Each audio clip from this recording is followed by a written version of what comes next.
దేవుడున్నాడని నమ్మినప్పుడు దయ్యం కూడా ఉందని నమ్మాల్సిందే కదా అంటున్నారు మన దర్శకులు. అందుకే అయితే దేవుడు లేదంటే దయ్యం కథల వైపు వెళ్తున్నారు. ఇంకో జానరే లేదన్నట్లు అన్నింటికీ దేవుళ్లను దయ్యాలనే నమ్ముకుంటున్నారు. ఈ మధ్య టాలీవుడ్లో ఈ ట్రెండ్ ఎక్కువైపోయింది. దేవుడు వర్సెస్ దయ్యం పోటీ నడుస్తుంది ఇప్పుడు. టాలీవుడ్లో దయ్యాల కథలకు ఎప్పుడూ డిమాండ్ బాగానే ఉంటుంది. కానీ ఇప్పుడు కొత్తగా దేవుళ్ల కథలు కూడా కాసులు కురిపిస్తున్నాయి.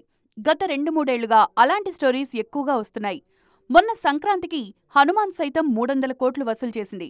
దానికి ముందు కృష్ణుడి థీమ్తో వచ్చిన కార్తికేయ 2, శివుడి నేపథ్యంలో వచ్చిన అఖండ రఫ్ ఆడించేశాయి. చిన్న పెద్ద అని తేడా లేకుండా అందరూ ఇప్పుడు దేవుడు దయ్యం నేపథ్యంలోనే సినిమాలు చేస్తున్నారు. చిరంజీవి విశ్వంభర సినిమాలో ఫ్యాంటసీ అంశాలు పుష్కలంగా ఉన్నాయి. ఇక SSMB 29లో హనుమాన్ నేపథ్యం ఉంటుందని తెలుస్తోంది. ప్రభాస్ కల్కిలో మహాభారత నుంచి కథ మొదలు కానుంది.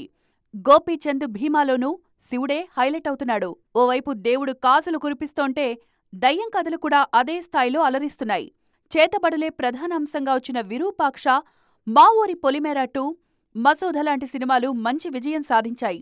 తాజాగా గీతాంజలి మళ్లీ వచ్చిందిలోనూ దయ్యమే మెయిన్.